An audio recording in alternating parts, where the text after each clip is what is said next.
What is going on, everyone? Hope everybody's having an amazing and wonderful day. Hope everybody's excited to finish the end of the week. If you don't know by now, my name is Will Zapata, here with Apollo Energy, right? If you didn't know, you know. Basically, this is our Beyond the Solar series where we not only dive into solar energy, but we also dive into how do we work on ourselves physically, mentally, spiritually, financially, and make sure that we're the best version of ourselves. So, for today, if you haven't seen already, the breakdown is going to be how long does solar take if you live in Rhode Island, Massachusetts, or Connecticut, basically here in the Northeast? And the answer is very simple. It can take a short time or it can take a long time depending on how you go about your process. So let me go ahead and start with what are the steps that you need in order to convert your home into solar energy, and what I would do and what kind of things I would avoid based on my 10 years of experience and my situation being in the field. So the first thing is to get it right out the way. When it comes to how long does solar take, right? That's already a question that we have to set the right expectations. Are you asking how long does it take to get to your installation? Are you asking how long does the installation take? Are you asking if once your system is installed, does that mean it's up and running? All can mean different things. They basically, it's all about how are you going to set up the expectation. That way, when you are looking into solar, basically you can understand what the process is. So, first and foremost, to start off, I believe that the longest thing that it should take is basically doing your research and looking and understanding what your electrical needs are. Right? Sure, we look at our utility bill. We might say, hey, this month it came high, but it maybe in the summertime I don't pay that much, or vice versa. Maybe in the wintertime I don't pay that much. I'm not using the ACs. I'm relying more on natural gas during the winter time. So I'm gonna just maybe look at a most recent electric bill. And there's nothing wrong with that. However, you're not going to be getting all the information that you need about your usage. So you may want to take the time to reach out to a utility company, or maybe you have this stored up already, and basically you want to look at what your historical usage has been. I would recommend try to go back as far as 3 years to see what your usage has been. People's consumption can vary. Sometimes some months are hotter than last year's, summer. Some months are colder than last year's winter. And that can all impact as to what kind of electrical power do you need for your home. The other thing is look at to, what is your electrical usage going to be possibly in the future? Are you getting any, electric vehicles? Are people going to be moving in? Do you plan on using HVAC, mini splits, things that will change what your electrical needs are in the home? And that's going to be very important because the way that I look at it is the best thing that you can do is start from the end and work your way backwards when it comes to solar. Make sure that you have the right expectations, make sure that you have the right understanding, and that's going to take some time for you to be able to do. Alongside, I recommend sitting with multiple people, from different companies. Also, definitely do your research online to make sure that what you're being told aligns with what you've been looking at. And now, with more and more families going solar, you can definitely take the opportunity to speak to your neighbors, to speak to maybe some family members or co-workers to see what their experience has been like when it comes to solar. So, depending on the kind of person that you are, whether you're like, hey, I can make a decision off of one meeting, or I have to kind of really thoroughly go through this, that's going to be the part that's going to obviously take up time, and it's going to impact whether you have a quick and a satisfying solar installation with your system getting turned on, or if it's a long drawn out process, especially towards the end. Okay. The other thing is that you have to look at is like, okay, you've done your research, you've made a decision. Now the next part, you have to make sure that once you've sat with the person, maybe you've signed a contract to get everything started, you're going to go ahead and have the site visit.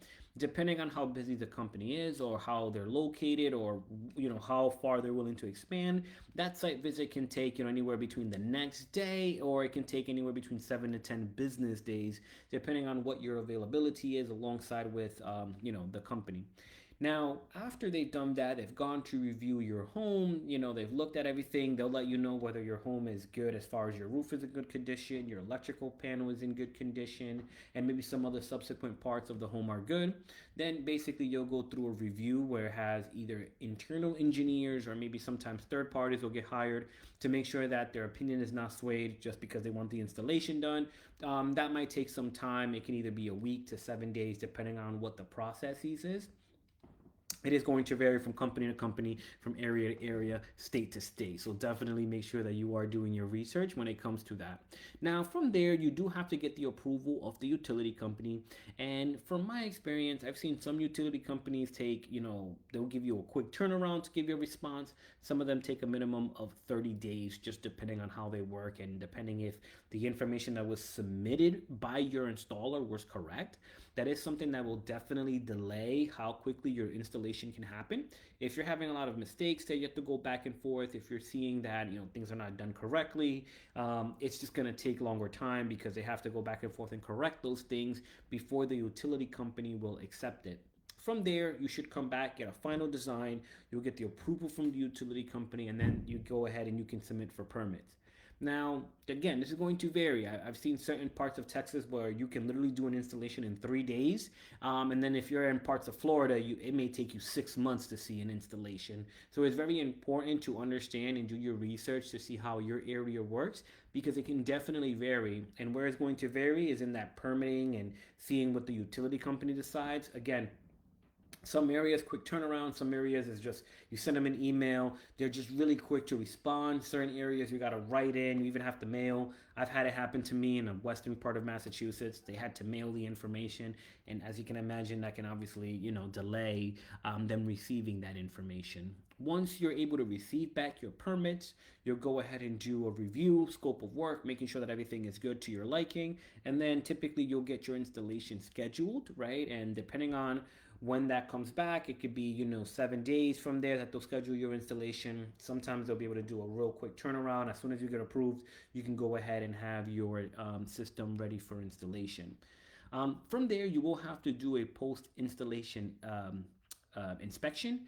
Now, depending on the area, again, I know parts of Massachusetts, like in Brockton, where you have to do like an installation halfway and you have to connect with the city's inspectors, and there's just things that you have to do that involve other people that it's going to delay the project. And if you've ever worked with the city inspector or town, we know that they can be very busy and sometimes they're just not available right away, and you have to kind of coordinate when you can all meet together. From there, you'll go ahead and once your inspection is passed and everything is good, basically the utility company will give you the letter saying that, hey, you can submit for PTO. Usually that can take anywhere between 2 weeks to 30 days, sometimes longer. It is really, really important to understand the areas that you're in.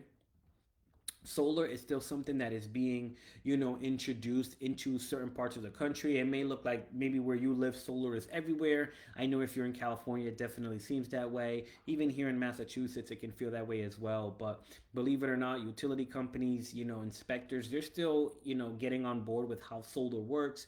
So it can vary whether some utility companies will give you a permission to operate like literally right away. I've had my quickest one happen in 7 days, but then I had my other ones take up to 3 months because the utility company was asking for a lot of information. And some of it was like, hey, we already had this, you already had this. And whenever you're dealing with people, understand that miscommunication can happen.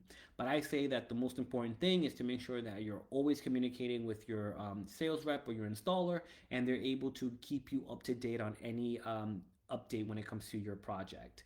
So, to answer the question, finally, how long can it take for you to go solar in Massachusetts, Rhode Island, or Connecticut?